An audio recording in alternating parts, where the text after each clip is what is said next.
વડોદરાથી સમાચાર। વડોદરામાં દિવાળીપુરા કોર્ટ સામેની રોડ પર પાણીની લાઇનમાં મોટું ભંગાણ થયું। લાખો ગેલન પાણી વેડફાતા રોડ પર પાણી ફરી વળ્યા છે। વાહન ચાલકોમાં ભય, ગમે ત્યારે રોડ ધસી પડે તેવી શક્યતા છે।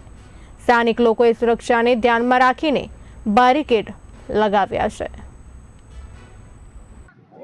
વોર્ડ નંબર 12માં જે અમે કોંગ્રેસ તરીકે ભુવા નગરી કાળોદરા નગરી તરીકે અમારા શહેર પ્રમુખ જે યાત્રા કરી રહ્યા છે, જે જનતાને જગાડવા માગે છે કે 30 વર્ષથી ભાજપનું શાસન આપીને છેલ્લે આપણને આપ્યું શું?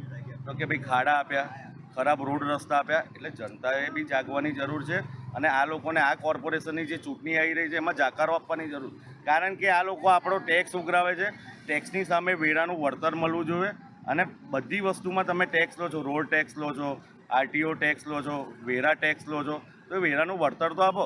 આજે બધી જગ્યાએ વોર્ડ નંબર 12માંથી ભૂવો પડતા વોર્ડ નંબર 11માં આવી ગયો અને એવો આ જે ભૂવો જે છે એ પાણી નીકળ્યું છે, જો એનો નિકાલ નહીં આવે તો ભવ્ય સ્વરૂપ લેશે અને કોઈનું મૃત્યુ ઉપજે એ પછી કોર્પોરેશન જાગશે શું એક ક્વેશ્ચન માર્ક છે, કારણ કે અગાઉના સમયમાં બી દિવસે રોડ બનાવે છે,